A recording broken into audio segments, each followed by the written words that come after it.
En Navidad, llevé regalos para toda la familia. No recibí nada. Mi tía miró el suyo y dijo, siempre te esfuerzas demasiado, tonto. Rises. Simplemente asentí, recogí todos los regalos de vuelta en mi bolso, y dije, es raro que sea el único que haya venido con algo. 30 minutos después, todos me rogaban que me quedara. Ni siquiera me di la vuelta.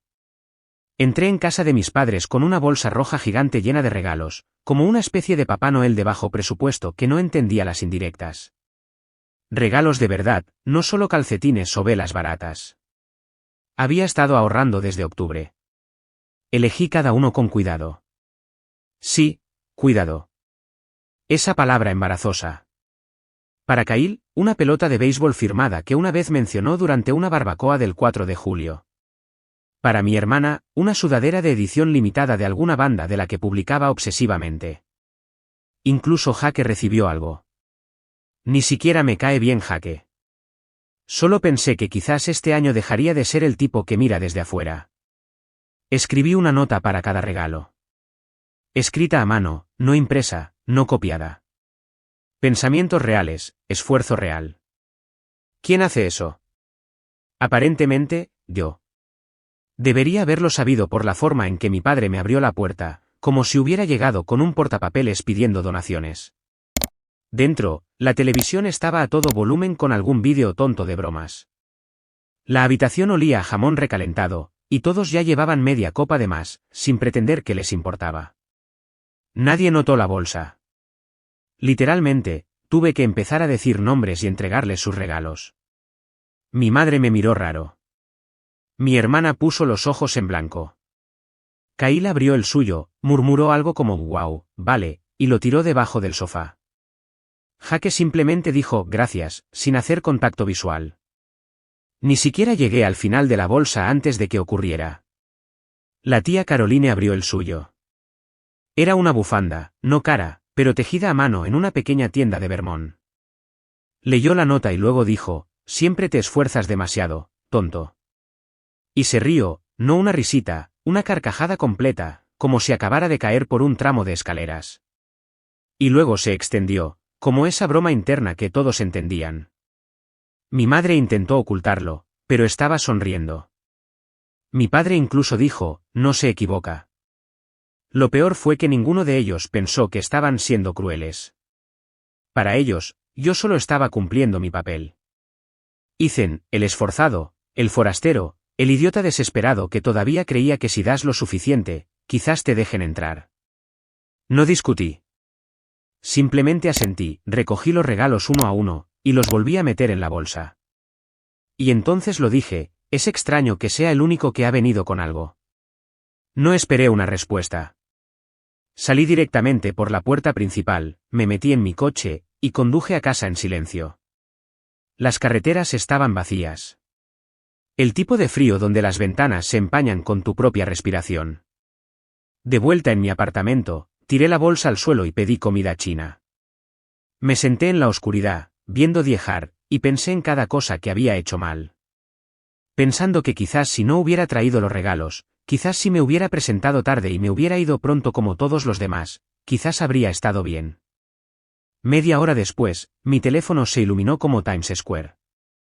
Mi madre, mi hermana, mi tía, incluso Jaque, diciendo que era una broma, diciendo que estaba siendo dramático, diciendo que volviera, solo un poco, solo por la comida. Estaban preocupados. No lo decían en serio. Es Navidad, Ethan. Apagué el teléfono. Esa noche, algo cambió. Algo tranquilo, pero sólido. Me di cuenta de que no eran mi gente. No realmente. La sangre y los nombres no nos hacían familia. No cuando veían la amabilidad como debilidad, el esfuerzo como comedia. Esa fue la noche en que dejé de intentar ser uno de ellos. Todavía no lo sabía, pero acababa de empezar la cuenta atrás. Un año después, todo sería diferente. Pensaron que era un tonto. Les mostraría exactamente qué tipo de tonto podía ser. 3 meses después de Navidad, cerré el trato de una casa. No un apartamento, no un condominio. Una casa. Mía. De 2 pisos, con un porche delantero amplio y un patio trasero que se extendía hasta una línea de árboles. Cypress Ridge estaba a 40 minutos de casa de mis padres, que era distancia suficiente para que las visitas inesperadas fueran incómodas y las visitas opcionales. El vecindario era tranquilo. La gente paseaba a sus perros, saludaba al pasar. Nadie hacía demasiadas preguntas. No se lo dije a nadie. Que había estado ahorrando durante años, que había estado haciendo horas extras, saltándome vacaciones, saltándome cumpleaños, rechazando salidas nocturnas. De todos modos, no preguntaron. Simplemente publiqué una sola foto en Instagram de las llaves en mi mano y la puerta principal detrás de mí. El pie de foto solo decía, construyendo algo para mí. La sección de comentarios explotó. Mi madre publicó un emoji de corazón. Mi hermana preguntó si aún iba a ir a su graduación. Y Caroline escribió, «Guau, mira quién es ahora elegante», y puso un emoji de guiño. Todavía no lo entendían. Asumieron que los invitaría, que haría una gran fiesta de inauguración, que nos reiríamos de lo de Navidad, quizás incluso abriríamos esa maldita bolsa de nuevo. No se dieron cuenta de que ya no estaba jugando su juego. En cambio, invité a exactamente una persona, Jenny. Jenny y yo nos habíamos estado viendo discretamente. Trabajaba en una librería en el centro. Nos conocimos la semana después de Navidad cuando fui a devolver un regalo que nadie había reclamado. Ella me vio sosteniendo el recibo y dijo, «No lo devuelvas. Dáselo a alguien que realmente merezca un regalo». Hablamos durante una hora. Me fui con su número y un libro que no necesitaba. Para abril, pasaba más noches en casa que fuera. Para mayo, tenía su propia llave. Una vez me preguntó por qué nunca mencionaba a mi familia. Le dije que nunca me preguntaban por mí, así que les devolví el favor. Pero el silencio no duró. Mi madre llamó un domingo, diciendo que estaban planeando algo familiar para el Día del Padre, y que sería un buen momento para ver la nueva casa. Le dije que estaba ocupado. Dijo que al menos podía sacar tiempo para mi padre. Le recordé que mi padre no me había dirigido la palabra desde Navidad, a menos que fuera para quejarse de que había exagerado. Colgó. Una semana después, mi hermana publicó un TikTok sobre personas que creen que comprar una casa las hace mejores que todos los demás. No me etiquetó, pero no hacía falta. Luego vinieron los correos electrónicos, las llamadas de la tía Caroline. Comentarios sarcásticos sobre cómo me estaba portando ahora como si fuera demasiado bueno, como la familia no abandona a la familia, como debía recordar de dónde venía. Lo recordé. Recordé estar sentado en esa sala de estar, sosteniendo una bolsa de regalos sin abrir mientras ellos se reían. Recordé que me llamaron tonto por preocuparme. Así que hice lo que hacen los tontos. Empecé a construir una vida sin ellos. Y por primera vez en años, empezó a sentir que quizás no era el tonto después de todo. Pero no habían terminado. Todavía no, y cuando llamaron, no trajeron paz. Trajeron algo más. Era un sábado por la mañana de julio cuando llamaron. No el tipo de llamada de los vecinos que traen galletas o de algún niño pidiendo que firmes una petición. Era un golpe fuerte, repetitivo, como si quien estuviera al otro lado no planeara irse hasta que abriera. Jenny todavía estaba en la cama. Abrí la puerta, descalzo, con la taza de café en la mano. Eran mis padres. Sin llamada, sin aviso, simplemente parados allí como si fueran dueños de la acera. Mi madre sonrió, demasiado rápido. Mi padre estaba de pie con las manos en los bolsillos, como si solo estuviera esperando a que lo guiaran. Detrás de ellos, aparcado a medio camino de mi césped, estaba la vieja camioneta de mi padre con la tía Caroline en el asiento del pasajero. No los invité a entrar. Mi madre empezó con algo así como, estábamos por la zona, aunque Cypress Ridge no está de camino a ninguna parte. Luego se lanzó a un discurso sobre cómo la familia tiene desacuerdos pero somos más fuertes juntos, que mi casa se veía bastante bien, pero que se sentía mal que me hubiera mudado sin involucrarlos. Dijo que el coche de Jenny en el camino de entrada hacía parecer que alguien más estaba siendo tratado como familia. Fue entonces cuando me di cuenta de por qué estaban realmente aquí. Pensaron que había construido algo sin ellos, y eso les asustaba más que nada. No porque me echaran de menos, sino porque, por primera vez, no tenían el control. Mi padre finalmente habló. Preguntó si planeaba mudarlos. Dijo que se estaban haciendo mayores y que una casa grande como la mía tenía mucho espacio. Incluso soltó una broma sobre tener finalmente una razón para salir de su vertedero. Me reí, no porque fuera gracioso, sino porque realmente lo creyeron. Dije, no. Solo una palabra. No. La sonrisa de mi madre desapareció. Mi padre empezó a enumerar razones, cuanto habían hecho por mí, como era justo, como mi hermana podía usar la habitación de invitados y él podía construir un cobertizo detrás para sus herramientas. Cerré la puerta. 2 minutos después, la tía Caroline empezó a golpear, con los puños cerrados, gritando mi nombre, llamándome desagradecido, egoísta, irrespetuoso.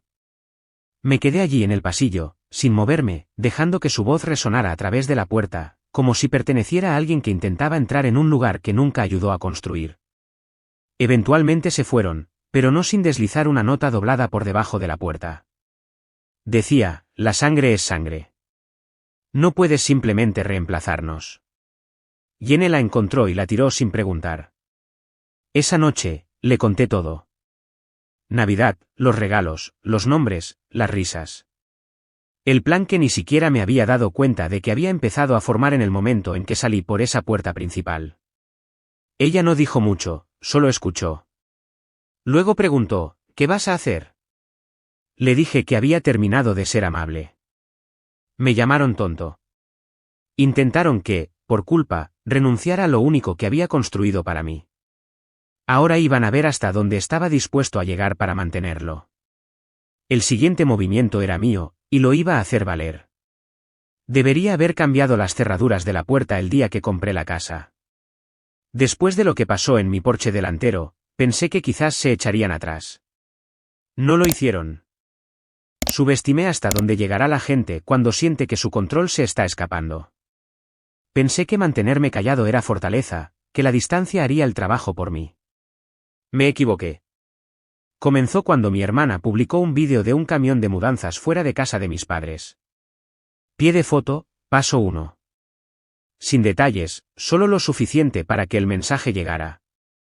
No respondí, pero lo sabía. Unos días después, Jenny me llamó al trabajo.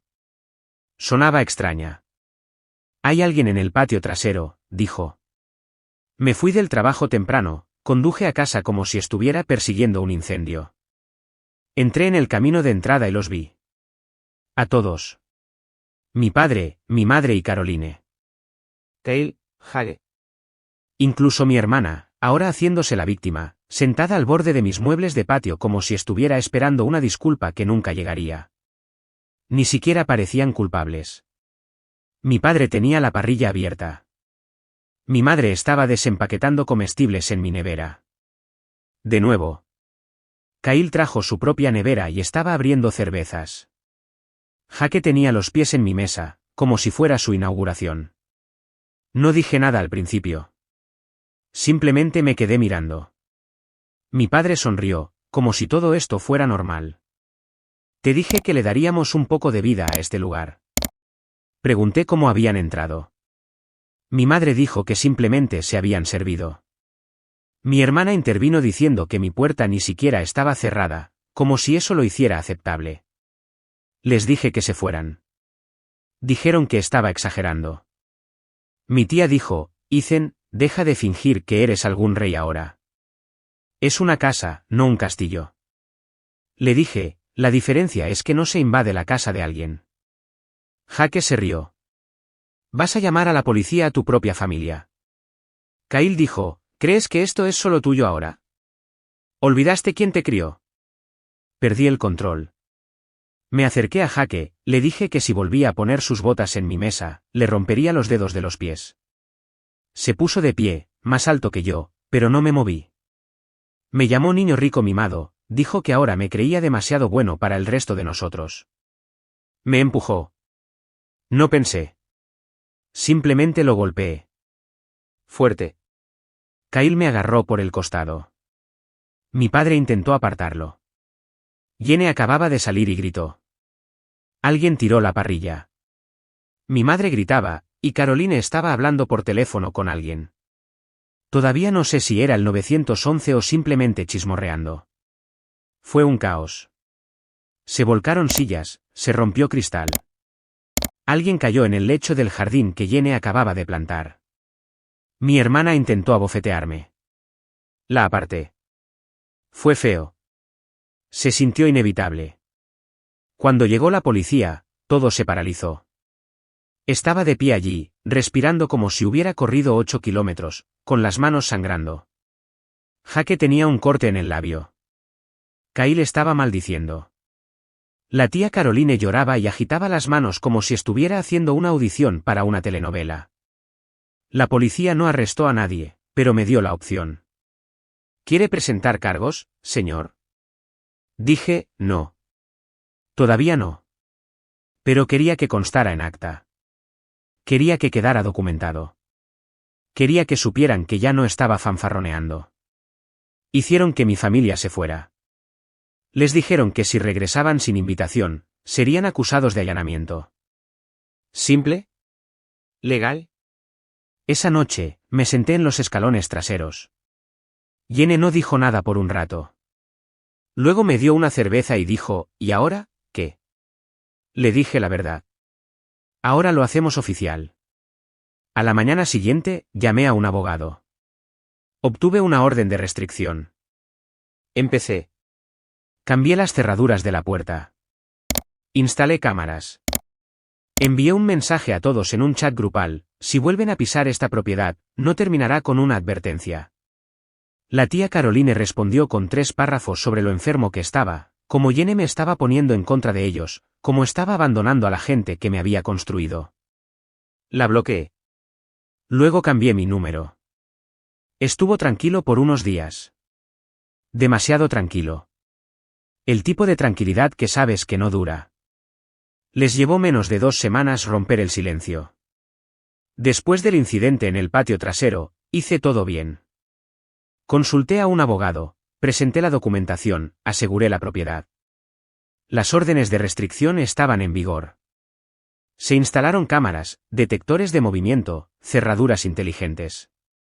Incluso agregué una valla reforzada a lo largo del límite trasero del patio, donde arrastraron su patética emboscada familiar con barbacoa. Y por un tiempo, estuvo tranquilo. Entonces comenzó. Empezó con las cosas más pequeñas, cosas que casi podrías explicar. La puerta se abría a pesar del candado nuevo. La puerta del garaje crujía en medio de la noche cuando hacía días que no la tocábamos. Un ligero olor a humo de cigarrillo cerca del cobertizo de herramientas, aunque ninguno de nosotros fumaba. Jenny seguía preguntando si estaba seguro de que había cerrado todo. Lo estaba. Revisaba todo 2 veces ahora. La paranoia ya no era un pasatiempo, era una rutina. Luego vinieron los golpes. 3, espaciados, siempre detrás de una pared. Primero en la cocina, luego en el pasillo de arriba, luego en la habitación de invitados. Siempre cuando Jenny no estaba cerca. Al principio, pensé que quizás eran las tuberías, la casa vieja crujía, la madera, cosas normales. Pero supe que no era normal cuando encontré la primera nota. Estaba en mi armario, pegada a la pared trasera detrás de los abrigos de invierno. Ni siquiera uso esa sección. Solo decía, este lugar no es tuyo. Esa noche, Jenny no durmió. Me quedé despierto mirando los monitores, actualizando la transmisión cada hora. Nada. Ningún movimiento, ninguna figura, ningún vehículo afuera. Pero alguien había estado dentro de la casa. Luego, 2 días después, ella encontró la segunda nota. Esta fue peor. Puedes cambiar las cerraduras. No tu sangre. Estaba metida dentro de la secadora, doblada dentro de una camiseta que no había usado en meses. Quienquiera que lo hizo no se había apresurado. Se tomó su tiempo. Caminó por la casa como si viviera allí. Llamé a la policía. Vinieron, caminaron, tomaron mi declaración. Hicieron ruido sobre presentar un informe. Dijeron que no había señales de entrada forzada. Me dijeron que quizás era algún amigo gastando una broma. Les pregunté si la mayoría de los amigos dejan amenazas en el cajón de la ropa interior de alguien. No respondieron. Dejé de salir de casa solo. Empecé a revisar las cámaras cada hora. Puse una cuña debajo de cada puerta, un sensor en cada ventana. Pero no se detuvo. Escaló. Una bombilla explotó en el sótano mientras yo estaba allí, se hizo añicos a centímetros de mis pies. La noche siguiente, oí pasos en el ático, fuertes, lentos, como si alguien ya ni siquiera intentara esconderse. Subí allí con el bate. Nada. Pero la trampilla estaba abierta. Nunca la dejo abierta. Luego me di cuenta de algo aún peor. Los paneles de la pared en la habitación de invitados se habían movido, a mano, como si alguien los hubiera desatornillado, movido algo, y luego los hubiera vuelto a poner. Los quité uno por uno. Dentro del aislamiento, envuelta en plástico viejo, encontré la tercera nota. ¿Todavía crees que esta vida es tuya para vivirla? Había una foto pegada en la parte de atrás. Una de Jenny y yo desde la distancia, sentados en el porche trasero, tomada hacía días. Alguien nos había estado observando. Fue entonces cuando supe que esto no era una broma. Ya no se trataba de culpa. Esto era sobre control. Guerra psicológica. Estaban intentando reclamar un espacio que nunca poseyeron, convenciéndome de que yo tampoco pertenecía a él. ¿Y la peor parte? Estaba funcionando. Empecé a soñar en bucles, despertándome a las 2:33 de la madrugada todas las noches, como un reloj. La piel se me erizaba solo de caminar de una habitación a otra. Empecé a hablar menos, a comer menos. Jenny seguía intentando recuperarme, viajes de fin de semana, citas nocturnas, noches de juegos. Pero mi cabeza estaba en las paredes, las puertas, las ventanas, el espacio de acceso. Habían infectado la casa. Y lo único que me asustaba más que perderla era lo lejos que estaba dispuesto a llegar para recuperarla. Querían una respuesta. Estaban a punto de recibirla. No dormí durante 3 noches después de encontrar esa foto. Seguía pensando en lo cerca que alguien tenía que estar para tomarla. El ángulo, el enfoque. No era desde la calle, era desde el bosque detrás de la valla. Mi bosque. Esa foto no era una advertencia, era un mensaje. No solo estaban observando. Estaban dentro de los límites de mi vida. Lo suficientemente cerca como para escuchar la música que poníamos, lo suficientemente cerca como para escuchar nuestras risas. Así que dejé de reír. Retiré todas las cámaras y las reemplacé por otras nuevas, escondidas de forma más inteligente, con infrarrojos. Compré un dron, empecé a volarlo alrededor de la propiedad a intervalos aleatorios. Creé un nuevo servidor de nube privado, solo para las grabaciones. Y luego esperé. Llevó 5 días. A las 3:17 de la madrugada de un jueves, atrapé a alguien cerca del cobertizo. No llevaba máscara. Lo reconocí al instante. ¿Qué? Sostenía un pequeño recipiente. Parecía gasolina. No llamé a la policía. Lo vi acercarse al costado de la casa, agachado cerca de los paneles de madera. Luego se dio la vuelta, miró directamente a una de las cámaras viejas, una que no había usado en semanas, y sonrió. Fue entonces cuando me di cuenta de que la cámara no era para vigilancia. Era un cebo. Vertió el líquido, pero nunca lo encendió. Simplemente se puso de pie y se fue. Ese fue el momento en que entendí. No iban a parar. Porque esto no se trataba de hacer las paces. Se trataba de control. No me querían de vuelta. Querían poseer un pedazo de mí para siempre, incluso si eso significaba destruir todo lo que había construido solo para demostrar que no podía construir sin ellos. Así que hice mi último movimiento. Vendí la casa. Al principio no se lo dije a Jenny. Se enfadó cuando lo mencioné, furiosa. Dijo que nos estábamos rindiendo. Pero no era rendirse. Era remoción. Borrado. Tierra salada. Limpieza niveladora. Empaquetamos en una semana. Discretamente. Sin anuncio.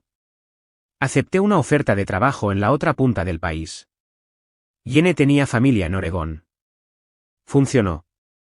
Fue rápido, casi quirúrgico. No quería tiempo para arrepentirme. Dejamos la casa justo cuando las primeras hojas empezaban a cambiar de color. Antes de irnos, dejé algo atrás.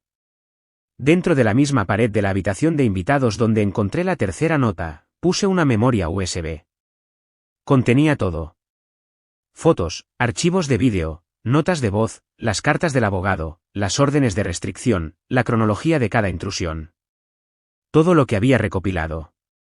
Con un único mensaje adjunto: si quieres perseguir algo, persigue esto. Luego lo sellé. Los nuevos propietarios eran una pareja tranquila y jubilada. Sin redes sociales, sin drama. Me cayeron bien al instante. Conducimos a través de 5 estados en 3 días. No se lo dije a mi familia. Volví a cambiar mi número, eliminé todos los contactos antiguos. Correo electrónico nuevo, todo nuevo. No era venganza. Era libertad.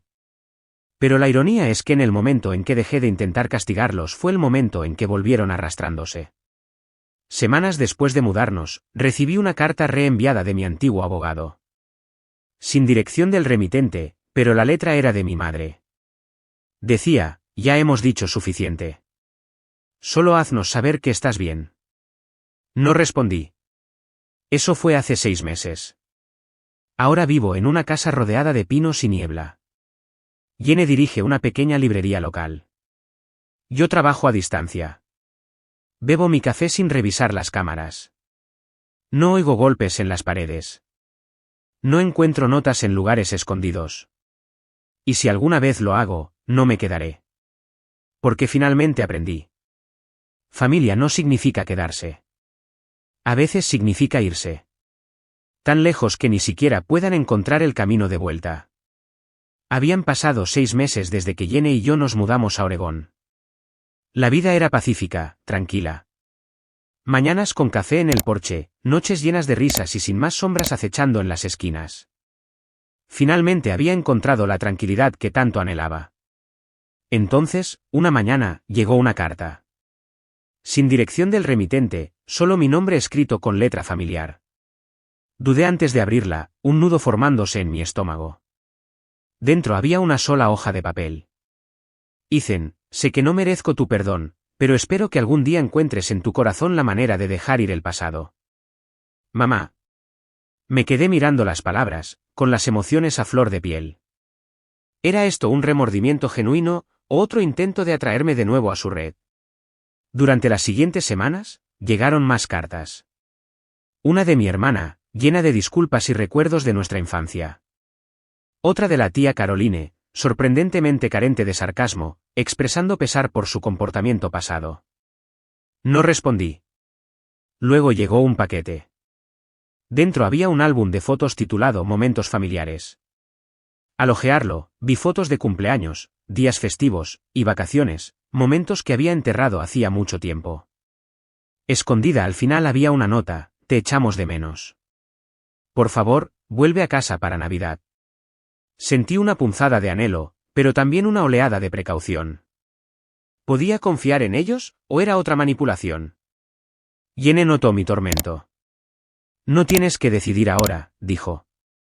Tómate tu tiempo. Asentí, sabiendo que la decisión no sería fácil. El pasado había dejado cicatrices, pero quizás, solo quizás, había un camino hacia la curación. Lidiar con miembros de la familia manipuladores es un desafío. Es esencial establecer límites y priorizar tu bienestar. A veces, distanciarse es la opción más saludable.